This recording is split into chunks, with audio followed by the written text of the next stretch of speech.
All right, so this is worksheet number 1, our first lab worksheet. We talked earlier today, if you were in the lecture this morning, about how the worksheets for lecture and lab are your single best study resource. That's going to be true when you're preparing for lab quizzes, for lecture quizzes, and for exams in both classes. So when we look at the worksheets that we have for lab, I 100% would recommend that you print these so that you can write on them and mark them up. Or if you have a PDF editor on your computer, that would be another way to use these. You're definitely going to want to make sure, though, oh, I've got an old worksheet, don't I? You're definitely going to want to make sure that you have the ability to mark things on them. Let me pull up the new one. So sorry. So here's what your worksheet looks like this semester. At the top, we have a list of learning objectives. I mentioned in lecture that learning objectives are your study guide. So when we're looking at our learning objectives for lab, the good news is a lot of these objectives are going to be things that you can just memorize. So for example, we need to be able to identify the organs of the body that we're looking at in models or in pictures of models. You can memorize where the organs are found. You can memorize, it says classify here, which organs are in each organ system.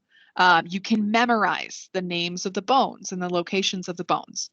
Notice that our last learning objective down here talks about using directional terms. So when you see a learning objective with something like use in its name, those kinds of learning objectives means we're going to have to apply the information that we're learning. So we have an activity at the end of this lab packet that's going to help you with the using your directional terms.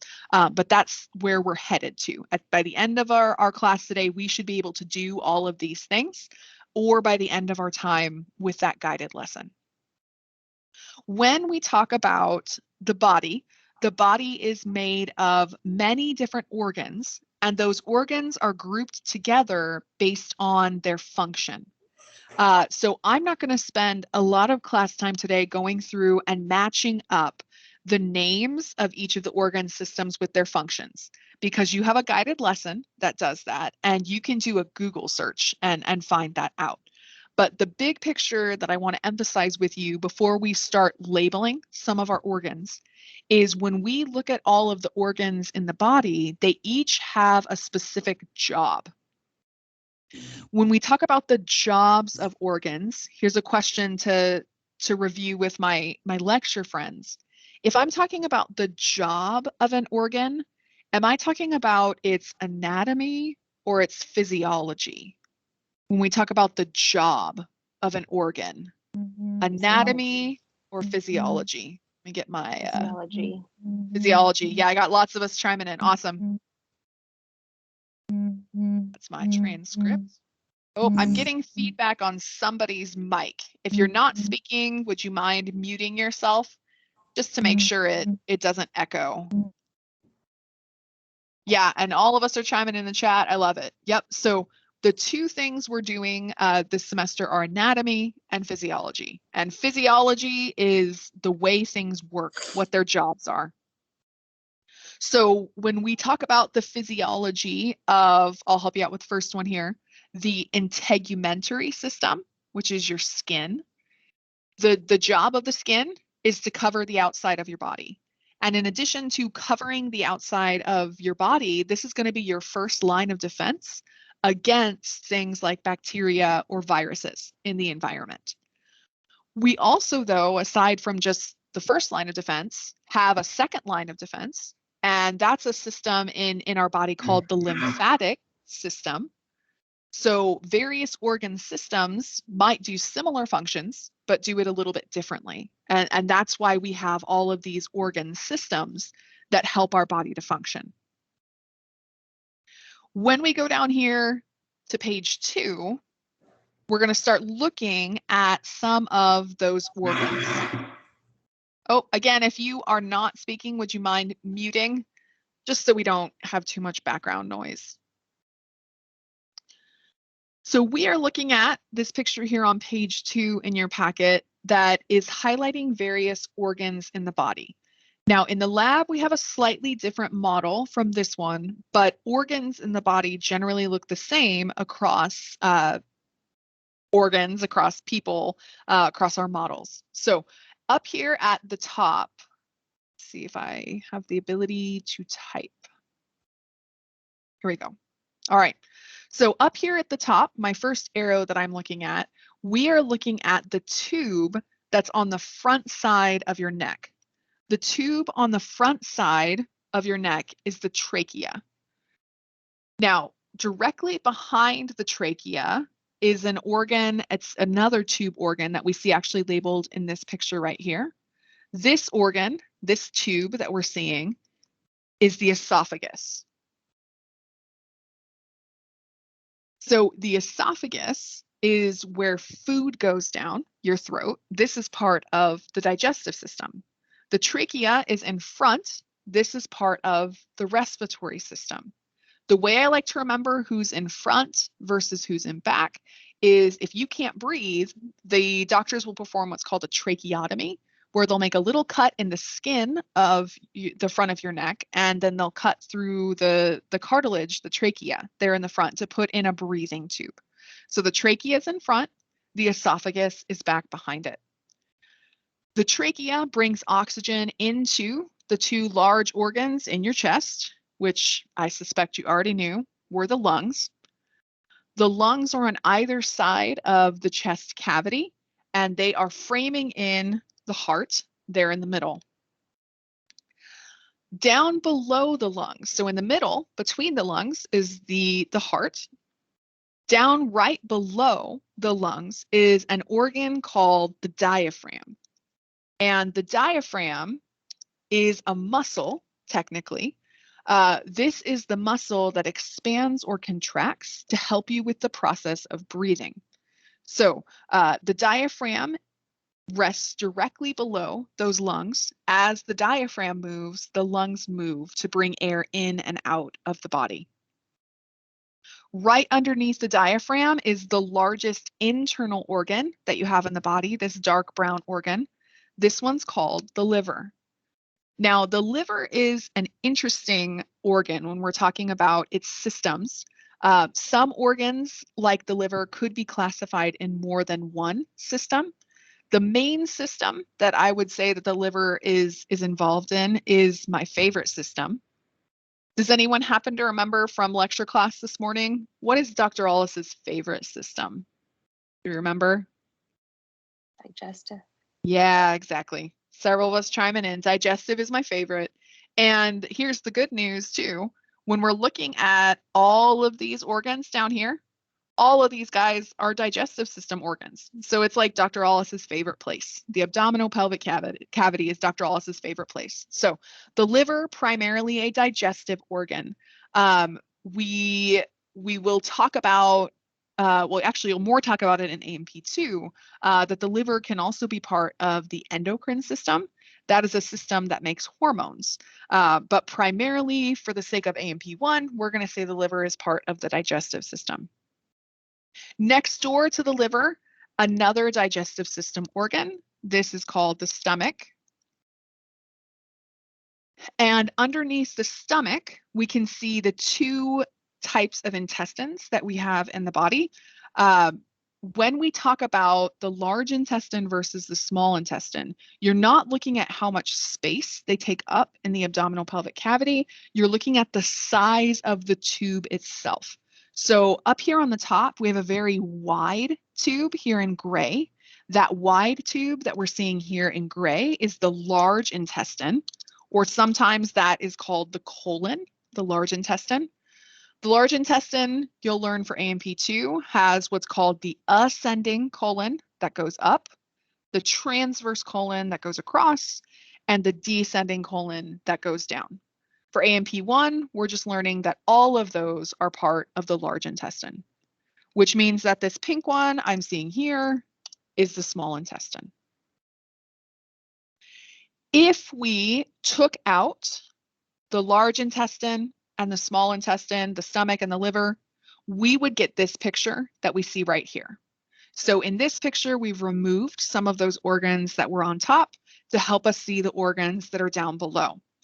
So the first organ to mention that we see over here, this light brown color, this organ is called the spleen. So the spleen is a particular organ for us. It's an organ that plays a large role in what's called your lymphatic system. This is the anatomy word for the immune system. So we do a lot of filtering here. This is where we store your things called platelets. You don't want to rupture your spleen because that's going to give you blood clotting problems. I'll mention, let me see if we can see it here. I'm going to try to put a yellow check. This little thing that I put a check on top of up here, this up here is also the spleen.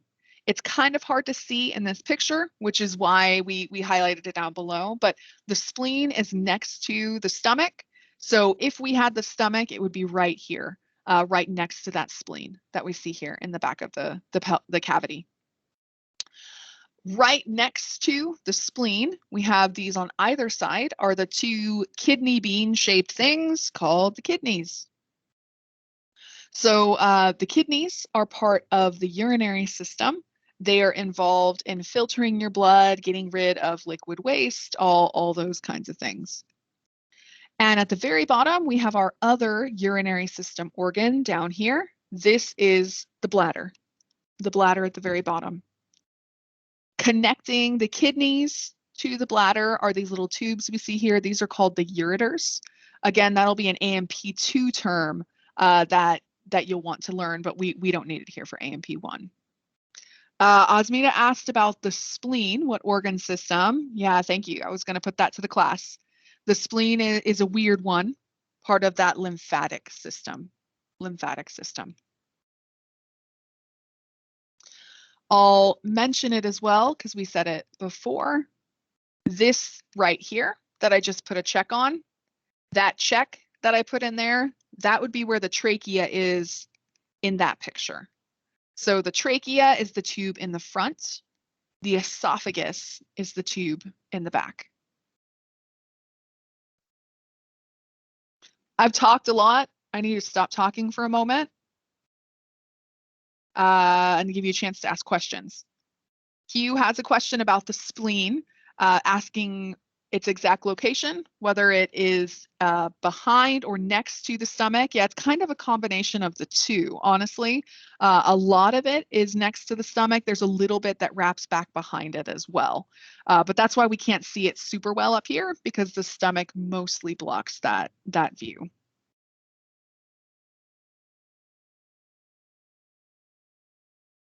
I would love an emoji or a GIF. Let's pause thinking about anatomy for a moment. Any offers of an emoji for Dr. Ollis?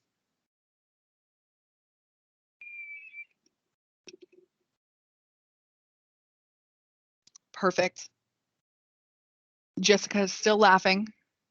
Nice. Shelby found me some intestines. The penguin is back. Perfect. Awesome. Good. See, we're not all asleep yet. We can do this anatomy thing, right? Diana, yep, I feel that. So much to study, right? That's okay, Dusty. A smiley face is perfect. Love it. All right, so we have talked a little bit about organ system functions. We have looked at our organs. Let's talk about the locations where we find organs in the body. When we are talking about the places that organs are found in the body, there are two big categories that we find, locations that we find things in the body. So the first big area that things are found in the body is called the thoracic cavity. The thoracic cavity. Below the thoracic cavity is another large cavity with a super long name, abdominal pelvic. Abdominal pelvic. These are the two big cavities that we have in the body.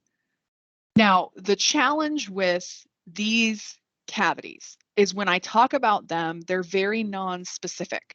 So the thoracic cavity is everything that's above your diaphragm, that muscle organ that we saw.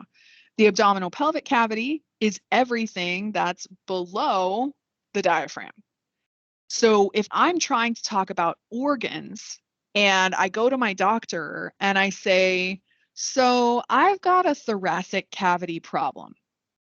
If I tell my doctor I've got a thoracic cavity problem, based on what you know about the locations of organs, what might be some of the organs that would be malfunctioning in a thoracic cavity problem? What lives up here in this area called the thoracic cavity? Yeah, so the two primary things that live up here, the heart and the lungs. If I go to my doctor and say, yeah, I've got thoracic cavity problems, it could be something as simple as like I have allergies that make me get a little bit wheezy sometimes, or it could mean I've had a heart attack. Saying the thoracic cavity is not particularly helpful. But you know what's even less helpful is saying the abdominal pelvic cavity. Again, using what you know about those organs, if I've got an abdominal pelvic cavity problem, what's going on? What organs are a possibility down here? Yeah, so it's everything in the abdomen and the pelvis, right? Which is a whole lot of stuff. Yep, stomach, intestines, spleen. Yeah, we can't forget about those kidneys, right? That were on the backside. Or if we can go all the way down to the bladder, right? Yeah, so the abdominal pelvic cavity, very big, not particularly diagnostically helpful. The thoracic cavity, a little bit more helpful, but to make it more specific, the thoracic cavity is actually divided into two even smaller cavities. So when we're talking about the cavities on either side over here, where those lungs would be found, these are called the pleural cavities. The pleural cavities for the lungs. When we're talking about the middle of the chest, where the heart would be found, we call this the pericardial cavity. Pericardial cavity. Pericardial means around the heart. So I've got this space where there's membranes that are wrapping just around the heart. And next door neighbor to it, I've got these spaces where I've got membranes wrapping around each of the lungs, the pleural cavities. So inside this big thoracic cavity, we have the pleural cavities and we have the pericardial cavity. In the abdominal pelvic cavity, with this massive long name, we have two cavities inside there as well. And its name tells us what those are called: the abdominal cavity and the pelvic cavity. So big picture, when we're talking about all of the organs in the body are always found inside two cavities. And that's what our next activity here talks about. They're each found in two cavities. When you're answering questions like this on the worksheet or on your homework assignments, we always want to start with one of our big picture cavities. So every organ in the body is either found in the thoracic cavity or the abdominal pelvic cavity. So let's do our first organ here, the heart. Is the heart found in the thoracic cavity or the abdominal pelvic cavity? Where's the heart found? Thoracic or abdominal pelvic? Thoracic. Exactly. Yep. Several of us chiming in, speaking in for me. The thoracic cavity is the first cavity that we would say we find the heart in. But inside the thoracic cavity, we also have the lungs. We'll go ahead and put thoracic for the lungs as well, right? They're also up there, which is why I need to be a little bit more specific. So when I talk about the heart, not only is it in the thoracic cavity, it's also in the pericardial cavity. It's also in that pericardial cavity. Whereas the lungs, we would say, are also in the pleural cavity. So when we get to something like the liver, for example, the liver is one of my organs. It was nestled up here. The liver is one of my organs that I find in that big long nabe, abdominal pelvic cavity, the abdominal pelvic cavity. But the liver is in the upper part of this cavity. So the liver, more specifically, we would say is also in the abdominal cavity. Unlike up here where the pleural cavity and the pericardial cavity were divided from each other using actual membranes, when we talk about the abdominal cavity and the pelvic cavity, they're not divided from each other with an actual membrane. So really when we're talking about what's found in the pelvic cavity, there's really only two things that are in the pelvic cavity. The first thing is the urinary system. So the bladder in particular. The bladder is something that's found in that pelvic cavity. The other thing that would be found in the pelvic cavity is the uterus. So the uterus sits right on top of the bladder. Both of those are pelvic cavity. Everything else, all of my favorite system, is found in the abdominal cavity. So the urinary bladder, we would say, is part of the pelvic cavity, but also part of the abdominal pelvic cavity as well. So when you see these questions on the homework assignment where it asks you for the two cavities that each organ is found in, remember we always start with one big one, thoracic or abdominal pelvic, and then we give one more specific one as well.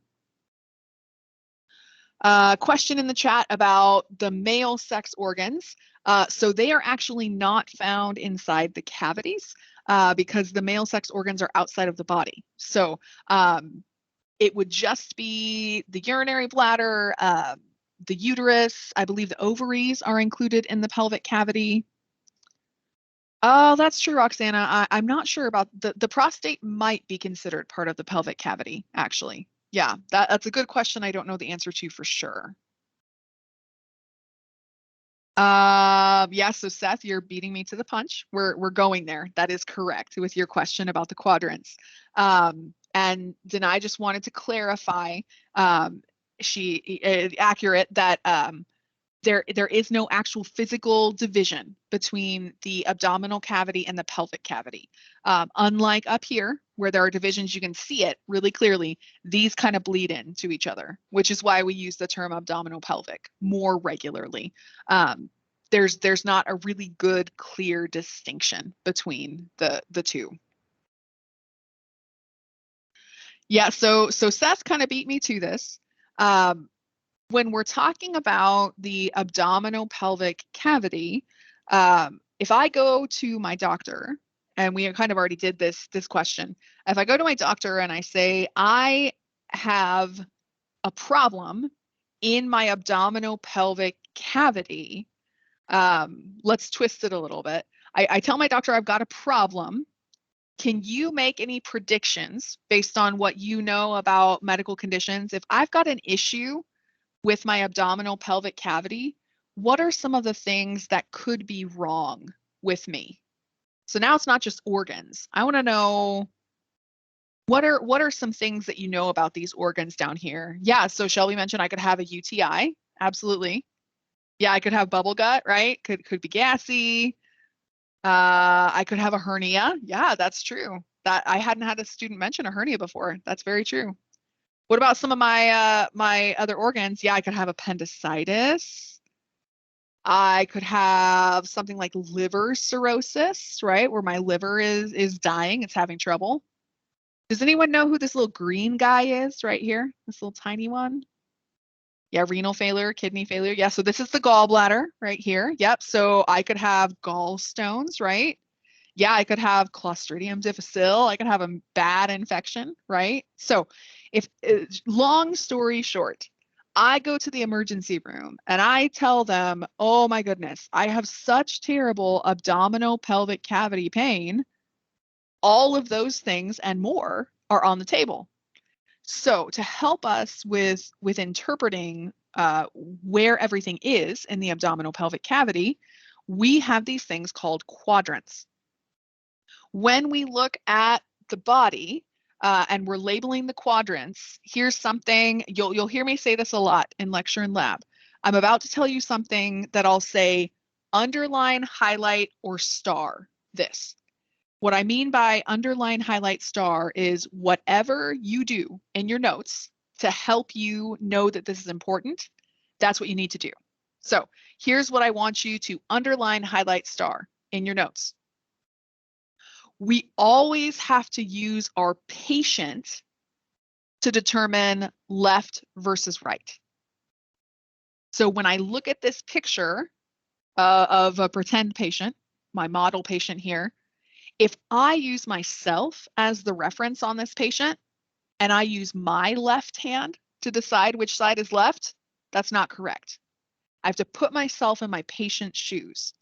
So when we're talking about quadrants, later when you're doing the homework assignment and you're learning about bones and we ask you, show me the left femur, make sure to use left and right on the skeleton, not on you.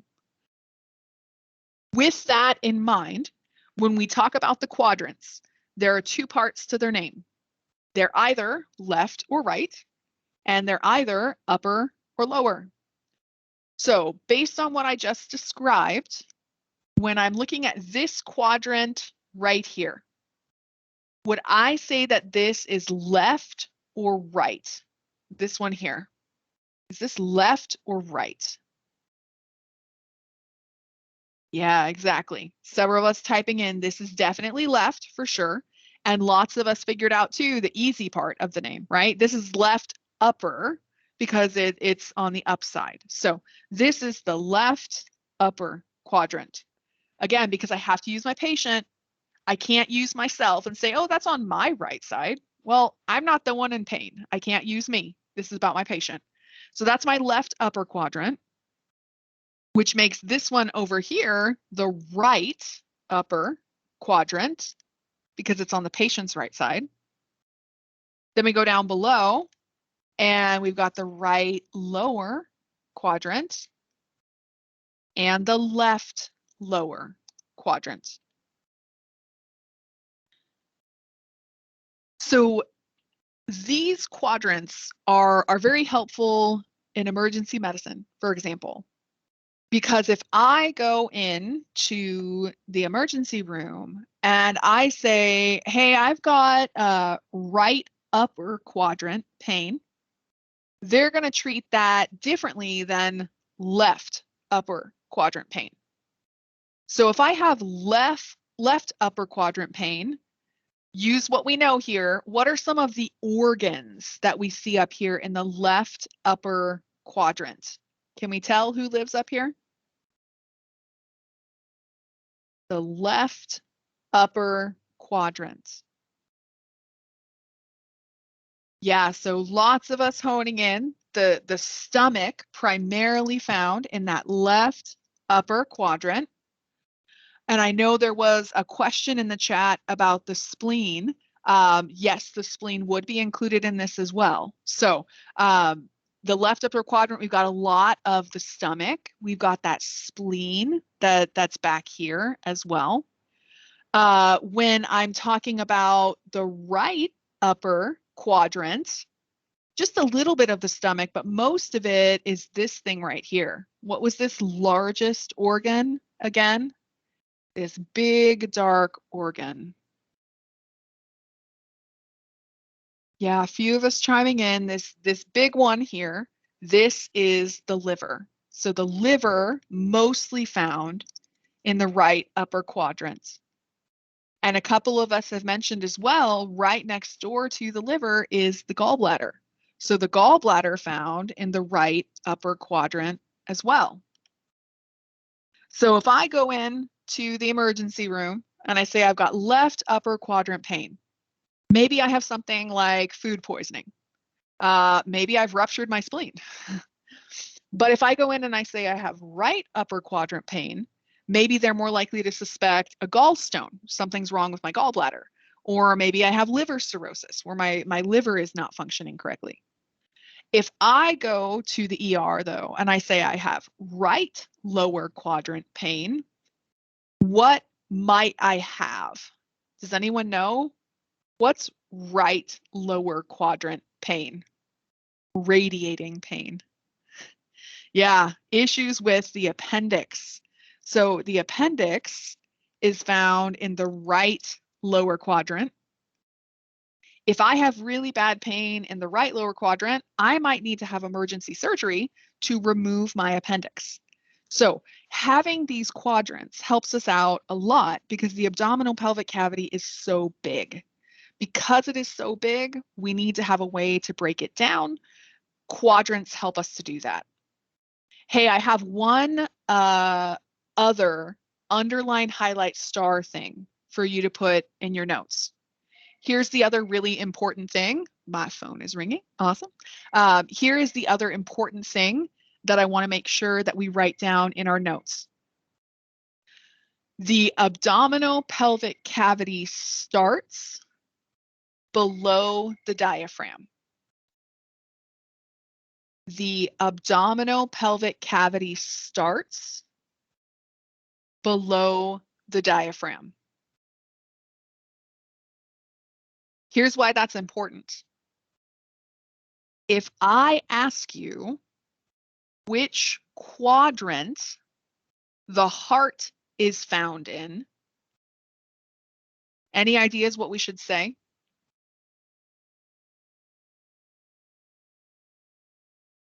I'm being tricky, aren't I?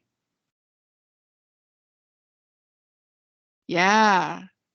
So the quadrants only apply to the abdominal pelvic cavity. Anything that's not in the abdominal pelvic cavity, like the heart, like the lungs, they don't have a quadrant. So if I have left or right upper quadrant pain, it can't be my lungs or my heart because those are above the diaphragm. So the quadrants only apply to the abdominal pelvic cavity. They don't apply to the thoracic cavity. If I'm going to be tricky like that, I'll usually try to warn you. So you were warned, right?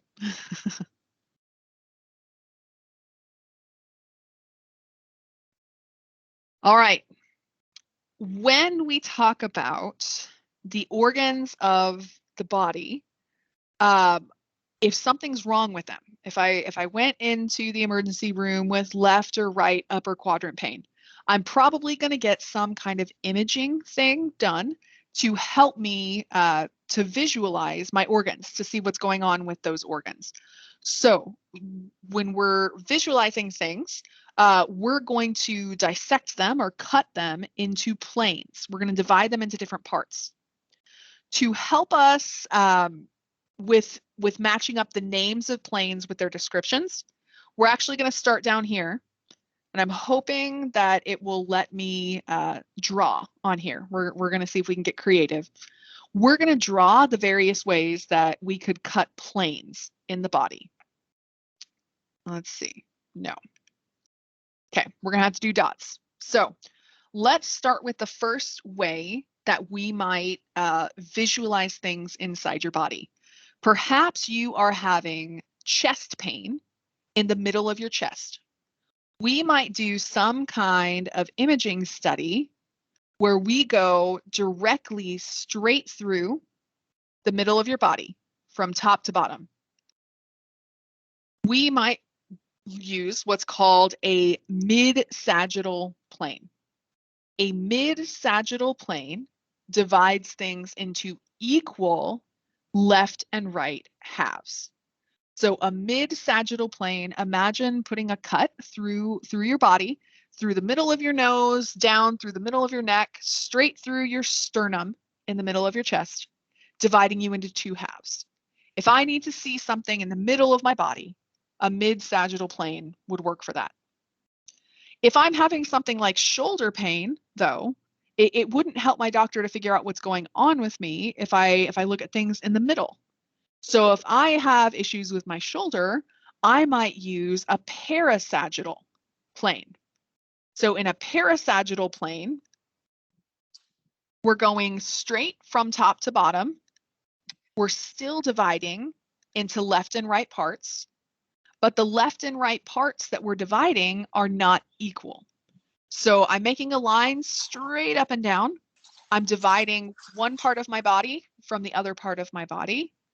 Parasagittal. I'm making left and right parts that are not equal, unequal parts. Maybe I'm not interested in looking at things up and down. Maybe I want to look at things in the abdominal pelvic cavity, and I want to look at them straight across. A transverse plane goes straight across, divides us into a top part and a bottom part, or a superior part and an inferior part.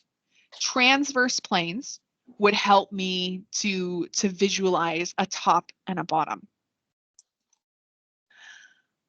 Maybe I want to separate the front from the back, the anterior from the posterior. To do that, I would use what's called a coronal plane. Hey, do me a favor. I got some mic feedback. If your mic is on, would you mind turning it off for me? All right, so a coronal plane, they're just going to live there forever. A coronal plane divides the front part of the body from the back part of the body. The way I like to remember a coronal plane being dividing the front from the back, where you would cut it, so straight on top of your head, is the same place that a crown would go. The word corona means crown. So a coronal plane goes through you where a crown would sit, divides the front from the back. Coronal plane.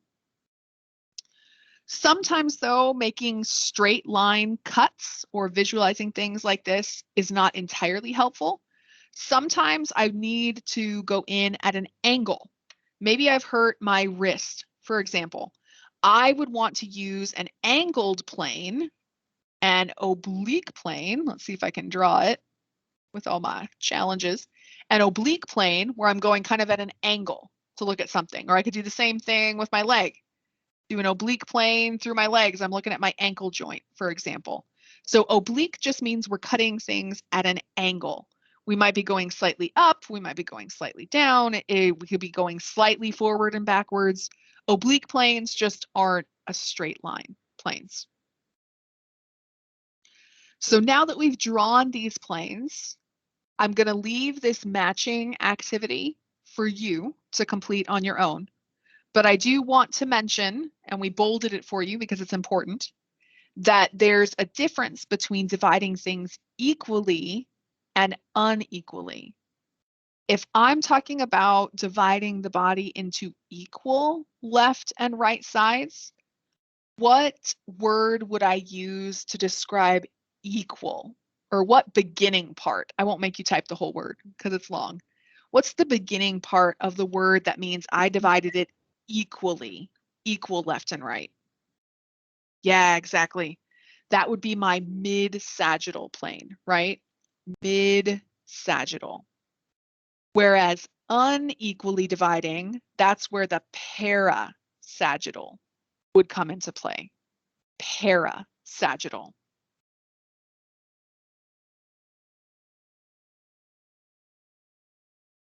I've talked a lot. I need to be quiet for a moment. Type me any questions that you have, or if you're tracking with me, send me a thumbs up or some other kind of emoji. Let's pause for a moment.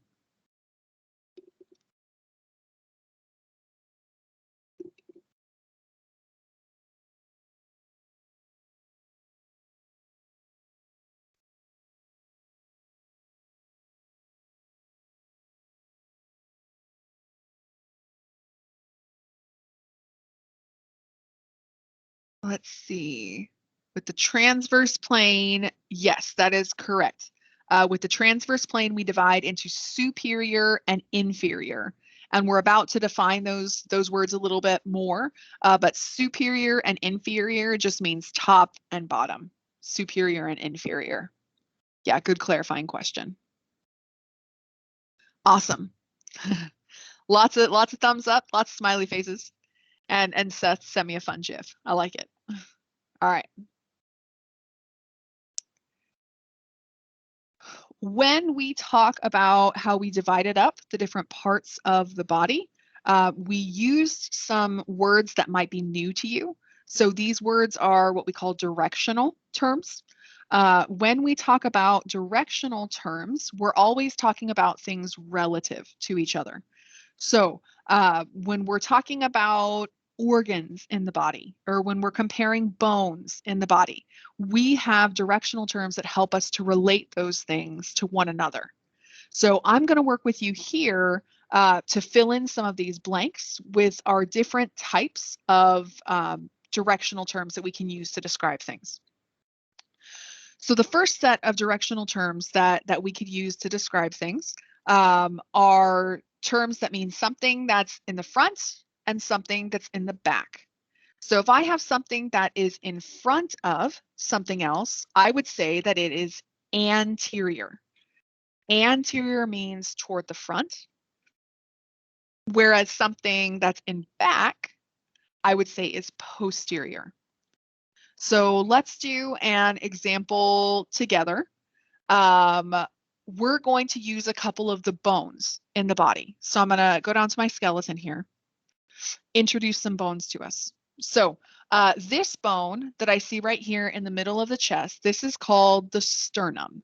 So the sternum is the breastbone here in the middle of the chest. The sternum is on the very front side of the body. So whenever I compare the sternum to something else, it's probably going to be anterior, like something that's farther back. A good example of something that's really far back are these right here. Now, you can't really see them, but you could feel them on yourself. These are your vertebrae, the bones that make up the back. So when I'm comparing the sternum to the vertebrae, if I used normal person words, not anatomy words, I would say that the sternum is in front of the vertebrae. So when I'm writing an anatomy sentence, I would say the sternum is anterior to the vertebrae. The sternum is in front of the vertebrae. But I could also do that statement the other direction. I could say that the vertebrae are behind the sternum. The vertebrae are posterior to the sternum. With these directional terms, especially as you're learning them and starting to practice them, work on figuring out the relationships first without the fancy anatomy words, without all these words that are listed up here. Figure out what normal person word you would use, and then put in the anatomy word in its blank. So we compared the sternum, which is the chest bone, to the vertebrae on the back, front versus back, anterior versus posterior. Let's talk about another one that we could do related to the sternum and other bones. So we're going to talk about being toward the middle or away from the middle. When we talk about bones that are toward the middle of the body, these are called medial. So things that are closer to the middle of the body, medial. Things that are farther from the middle of the body are called lateral. So let's say I want to compare my sternum still to my bone out here. This big bone out here in my arm is called the humerus, your funny bone. So I want to compare the sternum to the humerus. Well, in normal words, the sternum is closer to the middle than the humerus. So the sternum is medial to the humerus. But I could also compare it the other way. The humerus is farther from the middle or away from the middle compared to the sternum.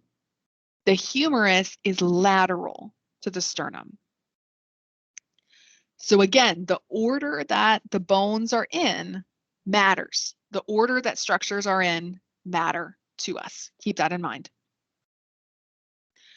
Let's compare now. We're going to stick with the humerus up here we're going to compare the humerus to the big bone that's here in your thigh. This big bone down here is called the femur. When we're comparing something that is above to something that is below, my anatomy words for that are superior, above, and inferior, below.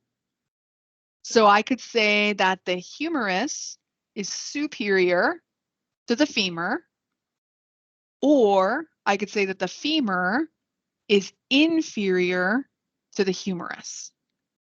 Superior and inferior, above and below.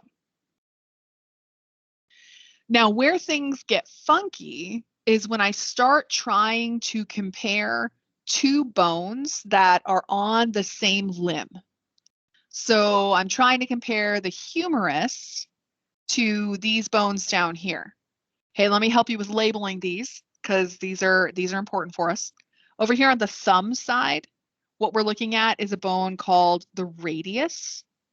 Over here on the ulna side, we're looking at a bone called, or on the pinky side, we're looking at a bone called the ulna. So the radius and the ulna, these are the two bones that you find in your forearm. When I'm comparing either of these to the humerus, I can't use superior and inferior. The reason I can't use that, I'm not sure, can you all still see me on your computer screen? Can we see Dr. Allis, or is it just what I'm sharing on my screen? Yes, okay, you can see me, perfect. Okay, so here's why I can't use superior and inferior. When Dr. Allis is sitting here, normally nothing's going on, my arm's down, but I can raise my arm. I can put my hand up. Where normally when my arm is down, the radius and the ulna are down here below it and the humerus is up above. When I raise my hand, now the radius and the ulna are up above the humerus. Because my arm can move up and down because I can stand on my head, I can't use superior and inferior for the bones on my arm. The same deal applies if I'm talking about the bones of my legs. So if I'm comparing the femur to my big tibia, the big T-bone down here, or I'm comparing it to the little one over here called the fibula, little white lie, right? The fibula down here and the tibia, the T-bone. If I'm comparing these to each other, I'm not quite as skilled at putting my tibia and my fibula above my femur. I will spare you that, that illustration. But if I was standing on my head, my tibia and my fibula would actually be above my femur.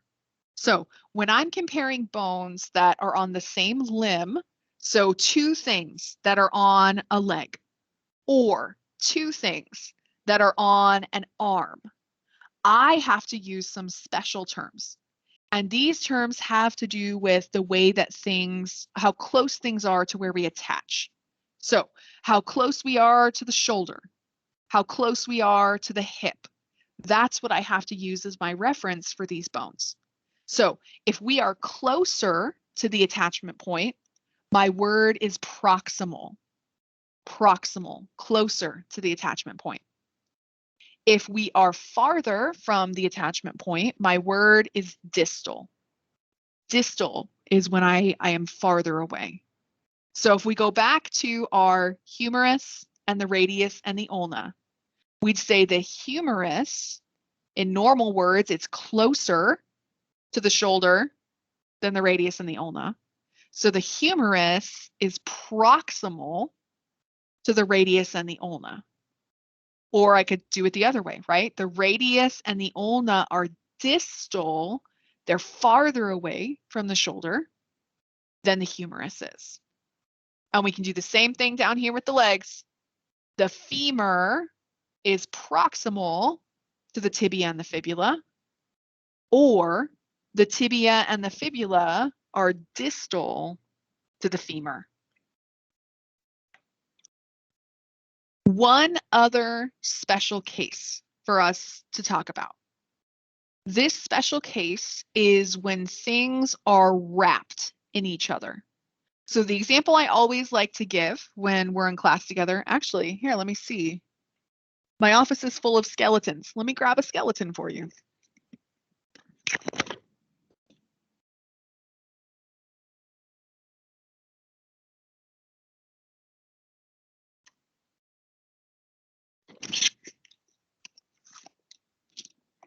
The perks of being a nerd. I always have object lessons with me in my office. Okay, here's my friend, the skeleton. He broke his arm. Look at his poor arm in a cast here. We're going to talk about the way that we would describe if this skeleton had a heart, how that would relate to its ribs. So let's pretend my finger here is my skeleton friend's heart.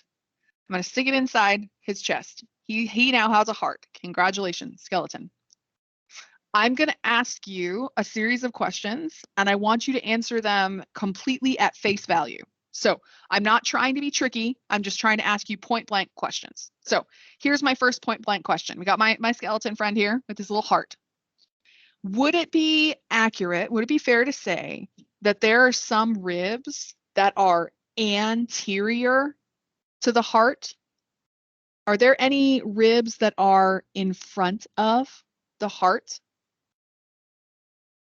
Yeah, there are. We're right. Yep. See, I can see these ribs that I have on either side. They're in front of. Okay. So that's true. Okay. Let me turn them around. Would it be fair to say that there are some ribs that are posterior to the heart? Are there some ribs that we would say are behind the heart? Yeah, exactly. There's some behind. They're in front of and they're behind. Let's come back here to the front side. Would it be fair to say that there are some ribs lateral to the heart? Are there some that are farther away from the midline than the heart? Yeah, so check it out. We talked about a structure that I can use at least 3 different directional terms for to describe its relationship. Sorry. Because so many different terms apply, because those ribs wrap around the heart, I have to use a different comparison. And that comparison is what we call superficial and deep.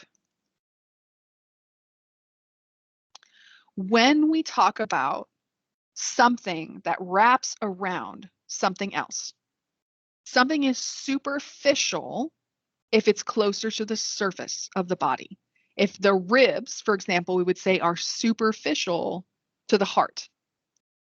If we're talking about the thing that's on the inside that's being wrapped up, we would say that that is deep. So whatever is closer to the center of the body, that's deep. Whatever's on the outside around it is superficial. Yeah, so asking for a repeat. When we talk about a structure that's closer to the middle of the body, what's being wrapped up, in this case, we talked about the heart. That's the thing we would say is deep. When we're talking about the thing on the outside that's doing the wrapping, that is superficial. Hey, there is something in the body that is the most superficial thing, period. It's always the most superficial thing. Any guesses what the most superficial thing in the body is? Exactly. The skin is superficial to anything. The skin wraps around everything on your body. So the skin is superficial to everything. So if I am comparing anything to the skin, anything else is going to be deep to the skin. Your rib cage is deep to the skin. Your pelvis is deep to the skin. The skin wraps around everything. When we wrap around something, our terms are deep and superficial. When we've got 2 bones in the arm, 2 bones in the leg, proximal and distal. When we've got something that's very much in front compared to something in back, anterior and posterior, something up higher versus lower, or toward the middle or the outside. We have special sets of words that we use for each of these things. You will probably find that in our anatomy lecture class, a lot of what we learn is not great for flashcards. It's just not an effective way to study for lecture. But material like this for lab, flashcards would be perfect for. So on the front side of your card, you say anterior. On the back side of your card, you say in the front, toward the front. Front side of the card, posterior. Back side of the card, in back of. So make yourself cards that remind you what these words mean. The other thing we want to make sure we know with these terms is the opposites of each other. So make sure that you know that anterior is the opposite of posterior, that superior is the opposite of inferior. Because when you're looking at questions where we have to fill in the blank in our sentences, we want to make sure that, well, if I know one of those words and I know what it means, I can predict what the opposite would be. If it's backwards from what I originally thought of, well, I can just flip it in my head. I know the opposite word. So learn these terms in pairs. Make sure we know what they mean. We will do a little bit of practice at the end as well to get you primed for the kinds of questions we have to answer. I am not going to label all of the bones of the body with you. I wouldn't do that if we were in class together. I'm not going to do that when we're here online. But I am going to label a few things for you that are maybe a little bit more tricky to make sure that we get those labeled. But please make sure that after class today, we go back and finish labeling the rest of the bones of the body. So we've already talked about some of the bones of the arm. I want to continue that. So we started with talking about the bone that's closest, that's most proximal in the arm. That's the one called the humerus. The humerus is at the top of the arm. Then we go down into this area that has the radius and the ulna. When we talk about the radius and the ulna, remember that the radius is always on the thumb side. Radius and thumb, they go together. Ulna and pinky go together. The way I like to remember that is up. UP, ulna, pinky. Radius, thumb, RT, if that helps you. So we've got the humerus, we've got the radius on the thumb side, the ulna on the pinky side. Then we get into, let's see if I can do this. Then we get into this little group.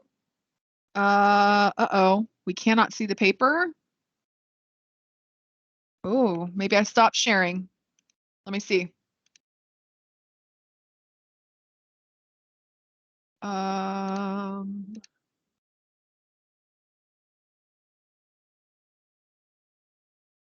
Okay, did we come back? Got it. Okay. I don't know what happened. My computer was like, I'm tired of you sharing me. Like, stop. Okay. Okay. So we have talked about the radius and the ulna down here in the forearm. Then we have this space here that's in your wrist. Your wrist bones have their own special name. The wrist bones as a group are called the carpals. Carpals. We will learn in the second half of the semester that each of the carpals have their own name. But for the sake of the beginning of the semester, we're learning them as a group. Your wrist bones are called the carpals. Right next to the carpals are a group of bones. Let's see if I can move it and resize it here. Are the group of bones that make up the palm of your hand. The bones that make up the palm of your hand are called the metacarpals. The metacarpals.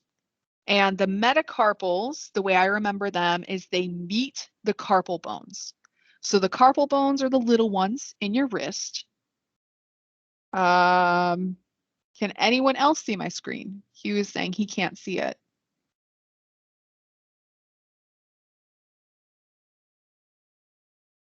Okay. Hugh, I wonder if your internet went out maybe. Okay, so carpals in your wrist, metacarpals in your palm. Then we get into these bones down here at the bottom that make up your fingers. Oops. Oh, my metacarpals. Let's do the other side. Your finger bones are called the phalanges. So here's my phalanges. Phalanges are nice because the way that we name those is using some of those directional terms that we just learned. Proximal and distal. We will number them. So with phalanges, number 1 is over here on the thumb side, and then we count our way over to 5. And we have proximal, middle, and distal.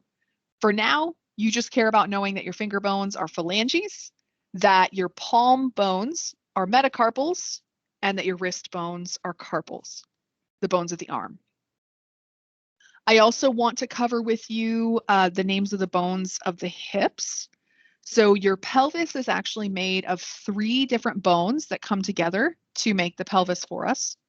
The part of your hips that you can put your hands on is called the ilium. So the ilium, when we put our hands on our hips, we're touching the ilium bone. The bone that you're sitting on right now that we can kind of see in the bottom back here is called the ischium. So we sit on the ischium in the back. And in the front part of the pelvis, we have what's called the pubis. So the pubic region is the front part of the hips. So let's see if I can get a pointer. So here's the pubis here in the front, the ischium that we sit on here in the. Where to type. I apologize. I couldn't quite understand what you said. It's not giving me the option to be able to type messages to you. Like everyone is responding. It's not giving me the option in the meeting to be able to reply or, send a text. Okay. Do you have a question that you'd like to ask? Yes. Is there something that you can instruct me on the screen for the meeting that can assist me with being able to message you through this meeting? So what device are you attending the meeting on? Phone, actually. Is that why? So that's probably why. Yeah, with the mobile phone, you can either see the screen or you can see the chat. You can't see both at the same time, unfortunately. Yeah, so that's probably why. Uh-huh. All right, so reminder, we touch the ilium, hands on our hips. We sit on the ischium in the back, and the pubis is in the front here. Down in the leg and into the feet, we have the same order of bones like we saw before. So I'm going to put a check over here right on top of my bones that I call the tarsals. So just like we had with the carpals, your ankle bones are called the tarsals. Making up the bulk of your foot, or the flat part of your foot, are the bones called the metatarsals. Metatarsals.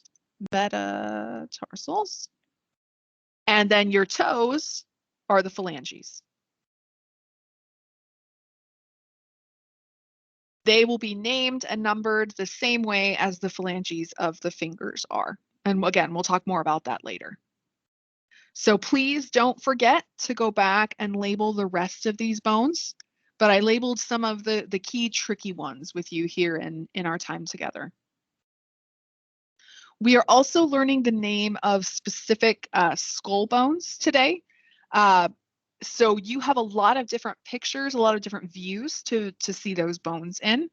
The reason we're learning these skull bone names now is because next week we're going to be talking about regional terms. So when we talk about the frontal region of the body, the frontal region of the body is where I find the frontal bone. Or the occipital, yep, give me just a minute, Asmita. The occipital bone is what we find in the occipital region. That's on the back side of the head. Was it just the feet bones we wanted to see, or was there more? Okay. Well, I can leave that there. On either side of your skull, we have what are called the parietal bones. We have 2 parietal bones. And in fact, most of the bones that we have in the skull, there are more than one of them. Another exception to that more than one rule, though, is that we have the jawbone called the mandible, just one of those, the mandible. When we scroll down here to a side view of the skull, a couple of new bones for us to mention that we can see. This one over here on your temples is called the temporal bone. So that one should be easy for us to remember in the temple region. Some of the ones we've labeled already before, the parietal bone that's on the side of the skull, the occipital bone that's on the back of the skull, the frontal bone that we see on the front of the skull. When we are talking about your upper jaw, so we labeled the lower jaw. Let me change colors so we can see it. This upper jawbone that I'm going to label up here on the purple is called the maxilla. So I'm going to go down here and label it in blue. The maxilla is your upper jawbone. The mandible is your lower jawbone, the maxilla. Mandible down below. Hey, can we take a guess? What might be the name of the bone in your nose? Not a trick question. The bone in your nose. Exactly. Yep. The bone that makes up the bridge of your nose is called the nasal bone. Although most of what you see as your nose is actually cartilage. So the nasal bone is up where glasses would rest on your face. Most of your nose itself is actually cartilage. All right, so now that we have named a lot of the bones, we're going to take a little bit of time together. We've learned the organs, we've learned the bones. We're going to do a few of these comparisons. I'm not going to do all of them with you because I want to make sure that you have a chance to practice this and work on this together. So let's do a few. Dusty had a question about the zygomatic bone. Thank you. I forgot to mention that one, Dusty. We can see it in 2 places. It is this blue-green one right here, the zygomatic bone. It is also this one right here. The zygomatic bone makes up your cheekbones. It's one of them that makes up the cheekbones. So the front part of your cheekbone is the zygomatic bone. It transitions into the temporal bone back a little bit farther, but the zygomatic bone is the one here more in the front. So zygomatic bone, side of your eyeball.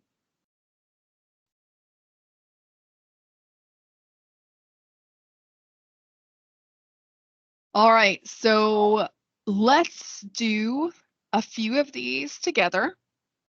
Then what I'm going to do is I'm going to split us up into groups.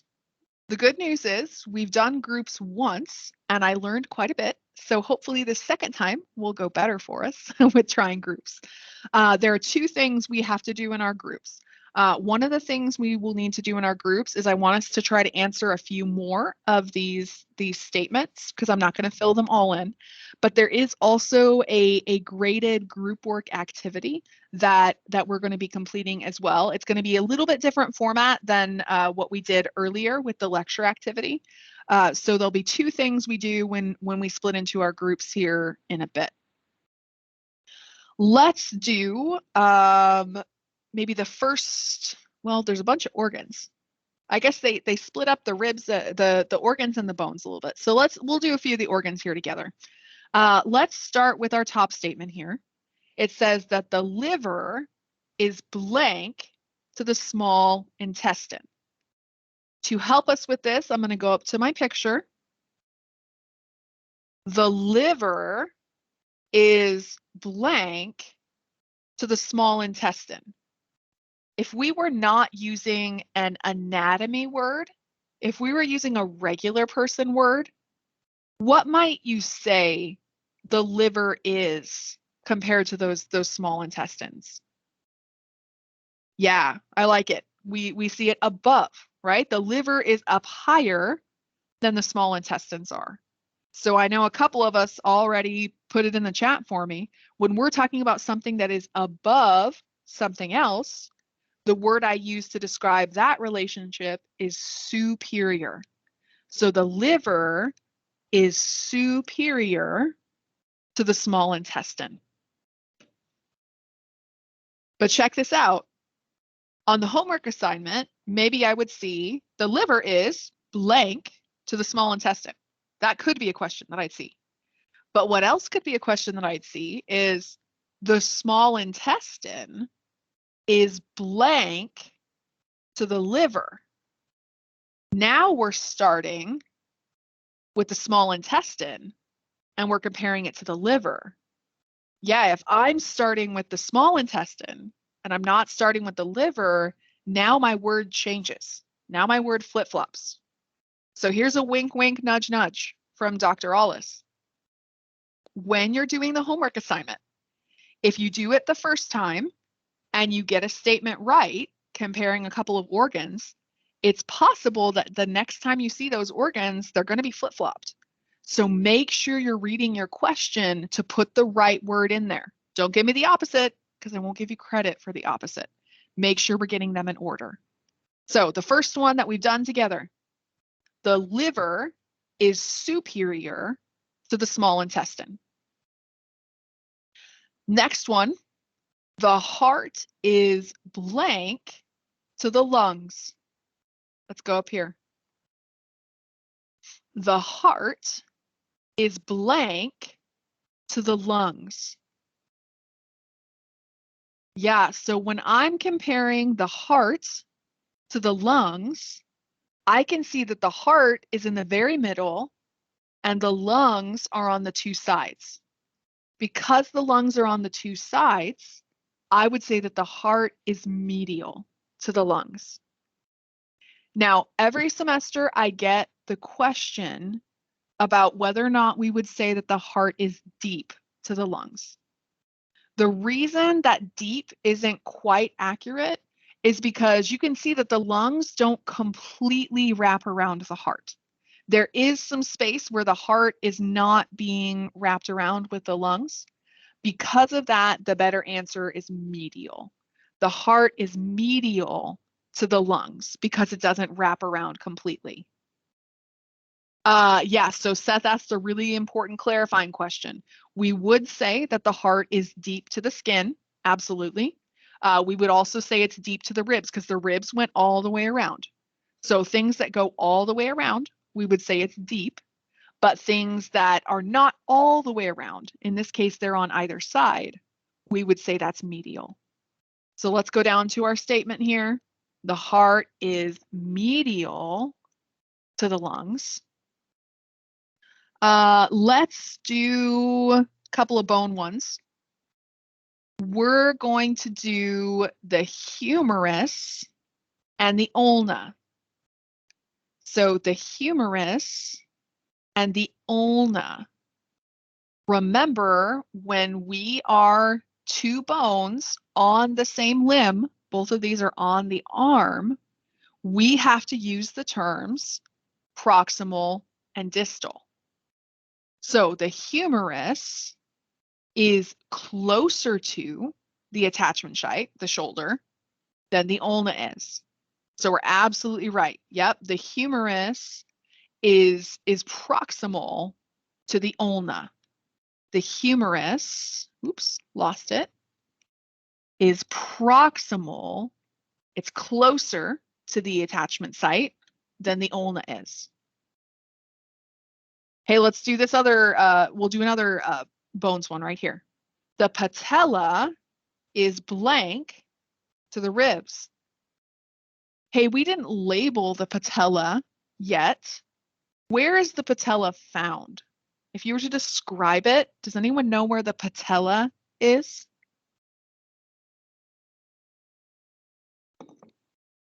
Exactly. Yep, the patella is the kneecap, the patella. So when we're comparing the patella to the ribs, We're no longer two things on a leg or two things on an arm.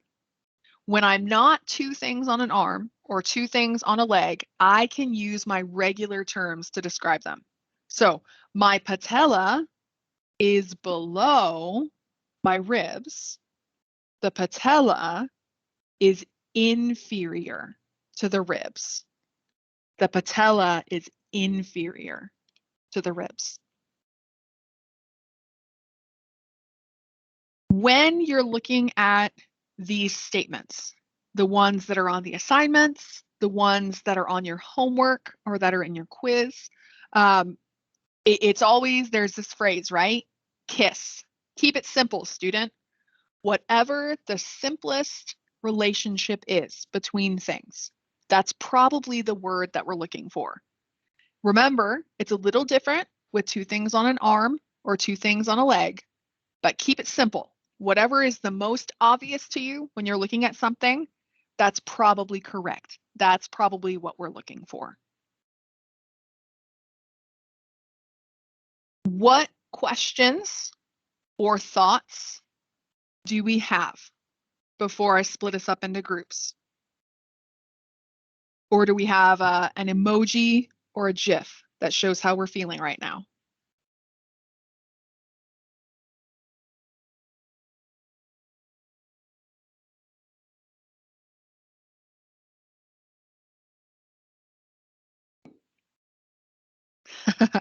I like it, Asmita. I can feel that.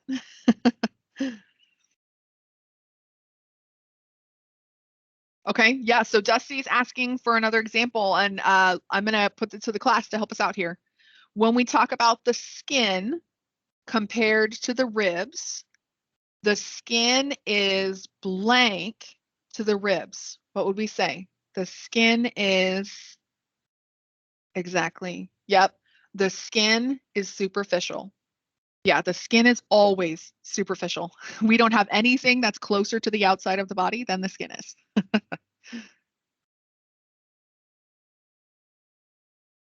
Yeah, so Marlene asked a question to fill out our blanks.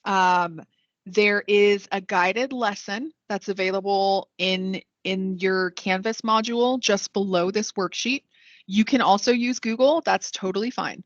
But the guided worksheet will have a lot of stuff that's kind of condensed down to match up pretty closely, if not exactly, to the worksheets. Now, that being said, it's not going to have the answers to these questions on there because we're going to make you apply the information you're learning.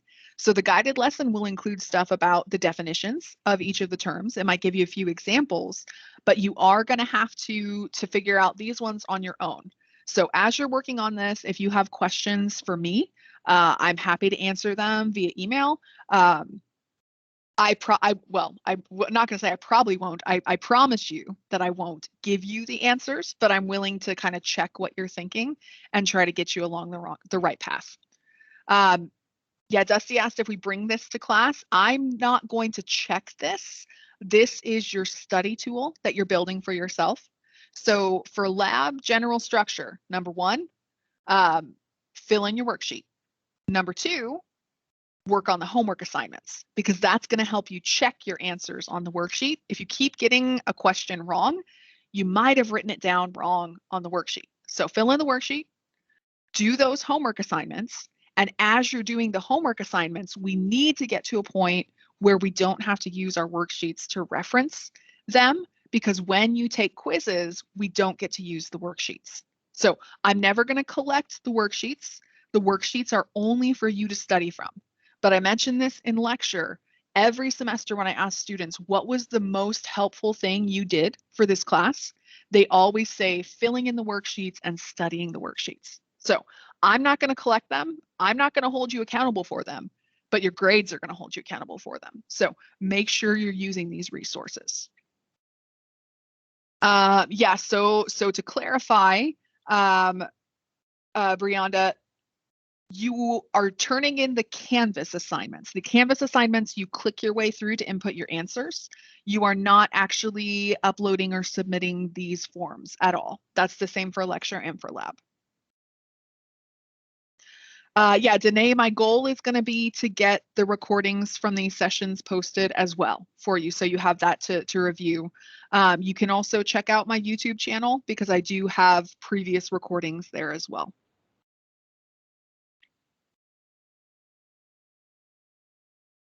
All right.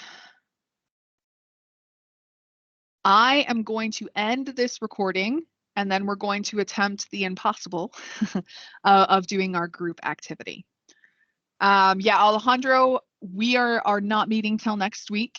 Modality of next week to be determined. I should know by tomorrow or by Friday for sure.